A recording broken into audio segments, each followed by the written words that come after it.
Patricia Sukore, the founder of Patricia Sukore Foundation for Women and Children. Currently, I'm running a 2-year program tagged Project Woman, and the mission of this program is to expose the ills of SGBV, GBV, most especially sexual domestic violence. And the vision is to see men living with their spouses or their partners in harmony, raising healthy children, and cumulatively this will lead to peace and development in the nation. And in the course of this project, I'm going to be speaking with notable and influential women in this civic space, women who have been able to hold their forts in the fight against sexual and gender-based violence. And this is our maiden podcast, and we have our first guest with us. She is a prominent advocate for gender equality and women's rights in Nigeria and across Africa. As the Executive Director of the Women's Rights and Health Project RAP, she has spearheaded numerous initiatives providing vital support for survivors of gender-based violence. And she is none other than Mrs Bose Ironsi. Thank you, ma'am, for this privilege to interview you. Thank you very much. Thank you. Okay, so let's dive right in. What is SGBV, GBV, and how serious do you think this issue is? Sexual and gender-based violence is a form of violence that is meted to an individual based on their sex. And it is, this includes physical, sexual, emotional, and psychological, and economic abuse. And it's usually as a result of patriarchy in the society, the social belief norms. You know, both male and female are raised differently, and if we believe that this particular role a male should play, or the particular role the female should play, they are not playing it. There's the tendency for. So it's an expectation as a form of cultural belief system. And it's actually about power imbalance. You know, it's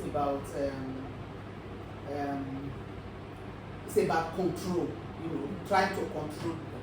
And like I mentioned, it is usually, it's more common with women, and it's as a result of long-term socialization, how we have socialized the boy child, the girl child to believe that this is what the particular way of behavior and all that. So, like I mentioned, it is rooted in power imbalance, and it's as a result of social belief system. Globally, it's believed that it's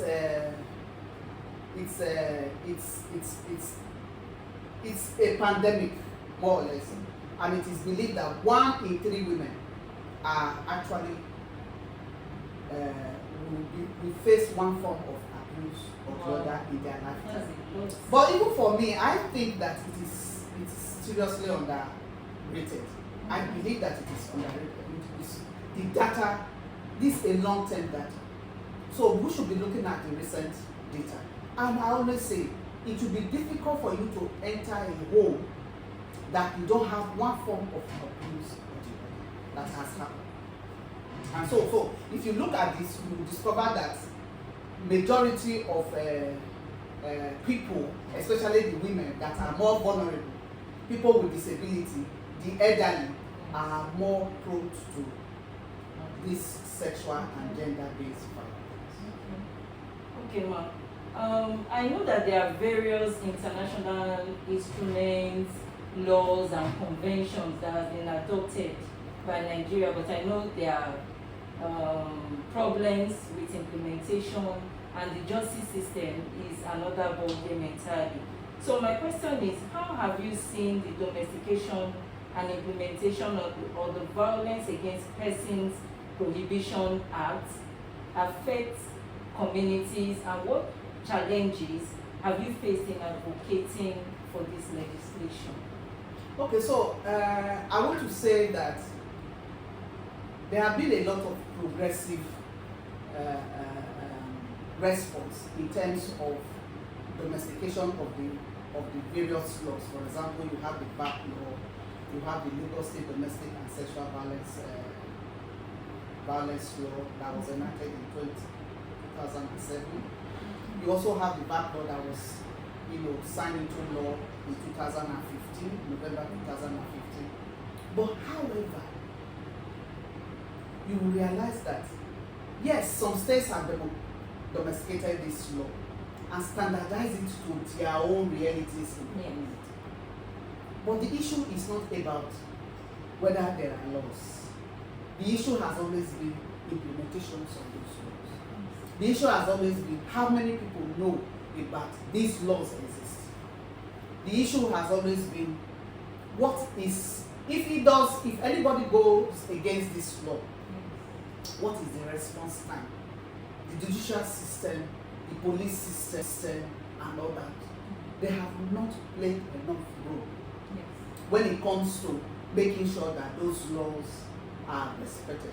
So it's just like in so many places you realize that people quote laws, but how I don't call people common man, but how is the person at the community level understands this law and know their rights and know what to do? How much resources are put to support people who are saying, okay, let me fight for the rights of the vulnerable? So that is when you know that the law, it's effective. How many are these laws talking about? They're talking about issues around domestic violence. We're talking about female genital mutilation. It's a form of domestic sexual and gender-based violence. We're talking about inheritance rights. We're talking about deprivation. We're talking about psychological abuse. We're talking about emotional abuse. We're talking about economic deprivation. We're talking about a lot. Sexual abuse, incest, and all forms of abuse. How many people? Since we have had cases of where we have to, a father sexually defiling the daughter, and yet those cases are not brought forward because of issues of jurisdiction, issues of taking long time to get justice, issues about evidence gathering. People are not aware of what they should do. And the most annoying is the cultural belief system, where you see people asking, so you want to send your husband to jail because she defied your daughter. Is the devil, then you ask the devil, are these people not going to church? You also have the religious people not playing enough role in this belief system. A man dies, the woman is always held accountable for the death of the man. A man dies, if a woman dies, nobody holds anybody accountable. So if when you look at all this, we are living in an imbalanced society. So I think that, yes, the laws are there, but the laws are not binding. And for the records and for the purpose of this podcast, I would like you all to know that Mrs Bose Ironsi is actually my mentor. When she found us like a few years back, that was 2021, 2022, we were like groping then, me and some local women rights organizations, before she found us, and she took us all, built our capacity. I think we've been working together now for going to 5 years. Then last year, she invited us to work with them, to collaborate with them on another project that is being funded by AWDF. And again, this year, she provided a platform for us to learn something on safeguarding.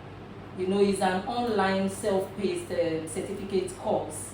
It's in 5 modules, and I was very happy. And I'm going to leave the link in the description below on all my social media channels.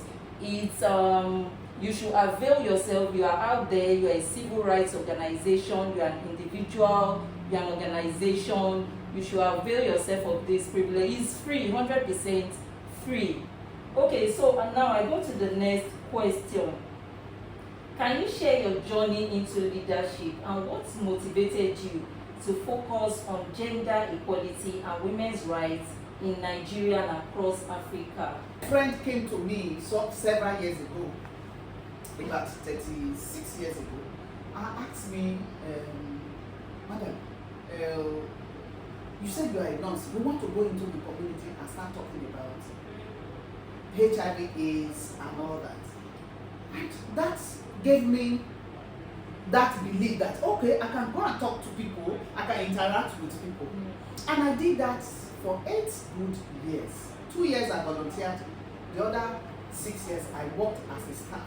And I was the field coordinator, and I can see the dynamics, the power game that goes on in the community. For example, we did a research when we were talking about condom use to prevent HIV/AIDS. And you see women coming to say, me, to go and give my husband condom to use, it's not going to be possible. They will drive me away. And of course, you see women say, why would I be telling my husband, even when they know that their husband is promiscuous? So, and I keep asking, but why can't she? And so that is that crave of wanting to know why. Why can't she demand for that? Of course, I know it's cultural belief system. It's a man's word.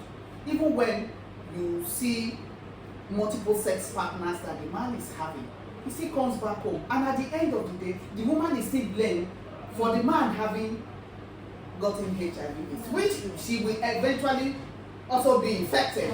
So I ask, what kind of injustice is this? And so when I worked there for some years, I moved on, and I did a research on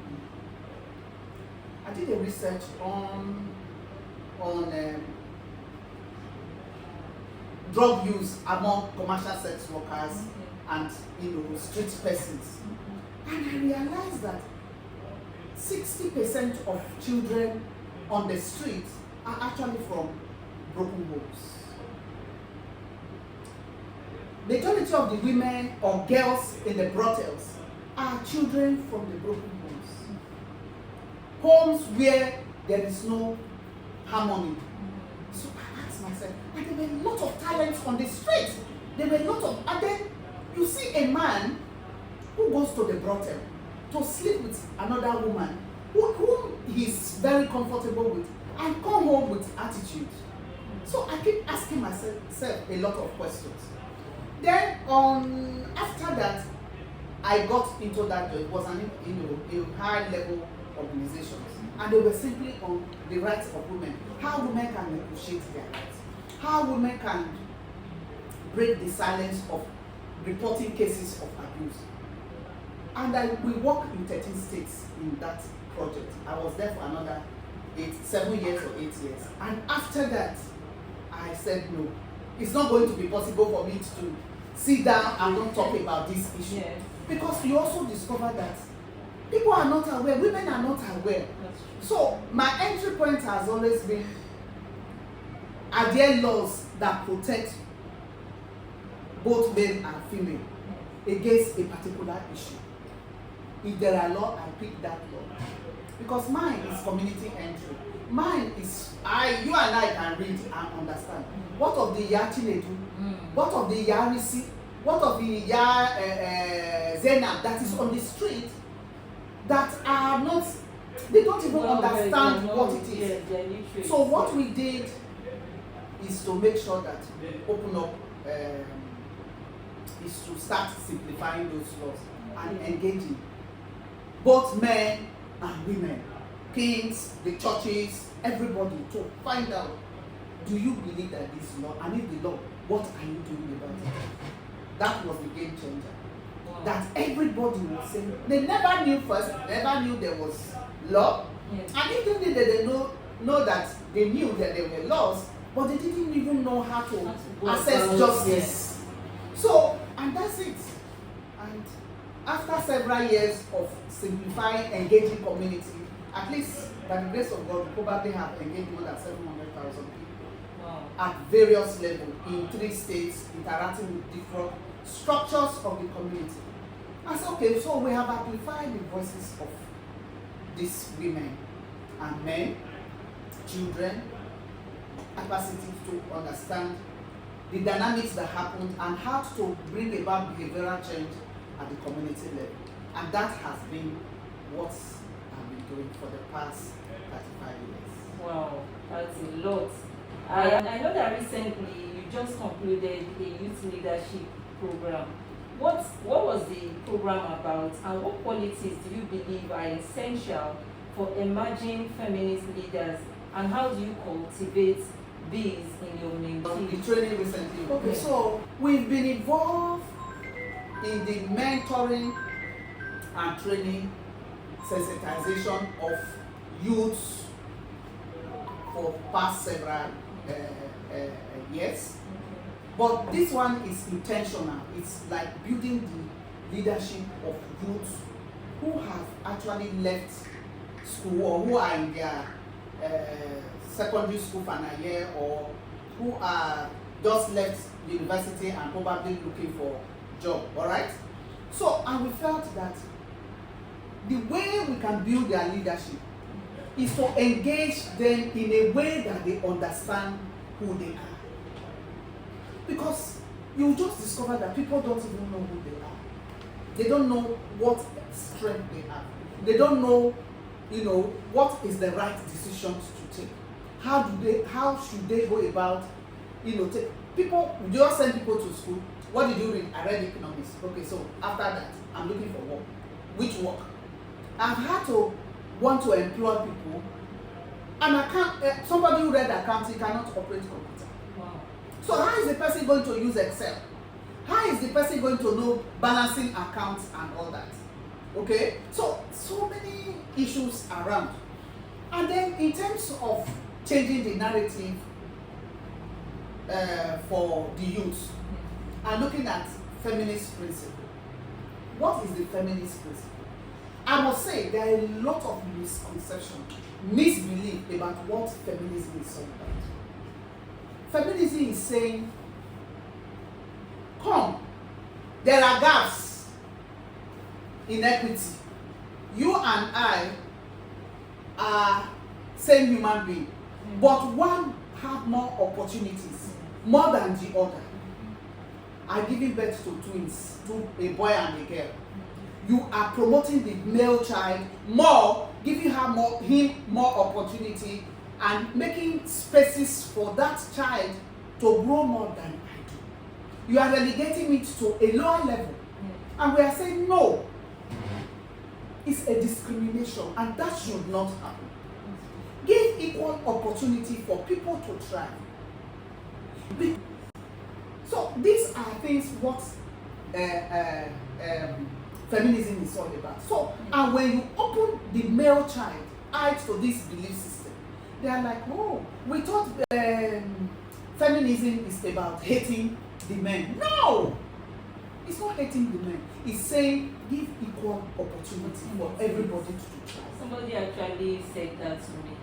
So, and I have gotten a backlash a lot about whether you are a feminist. I'm a feminist. Yes. I'm a feminist because I believe that we were all born Equal. to eyes, Yes. nose, mouth, we all taking same oxygen. Yes. Why should you limit me? I'm not going to limit my staff, limit my children, Yes. or limit any of my mentee to say they should not be able to. And you discover that men are saying, really? I didn't know this is what it is. So Yes. but I thought that when I talk one, the woman talk 10. That's what feminism is. I said that is a misconception. Yes. Leaving the stage soon. I've witnessed so many civic rights actors, women rights, human rights come to the stage, make a little noise 1 year, 2 years, and you don't hear about them again. I know that you've been able to endure for this long time because you are not working alone.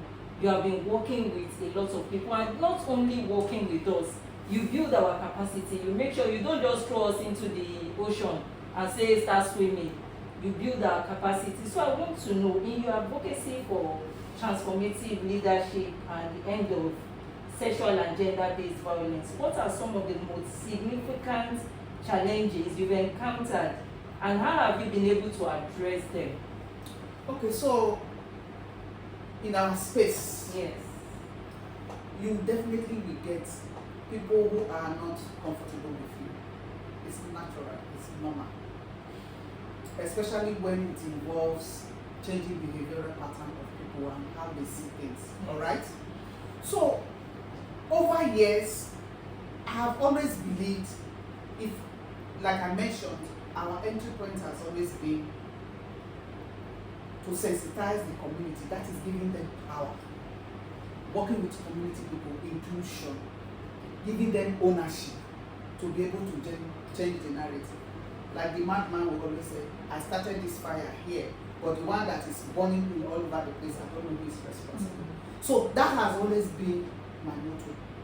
When we are off the game, my vision is not to act for 10 years, 50 years. My vision is to bring about social change. And I'm not going to do that. Mine is to sell my vision. I'm sure you have bought it. So many other people ask. All you need to do is to find yourself, how do I get along with this vision? Does it tell me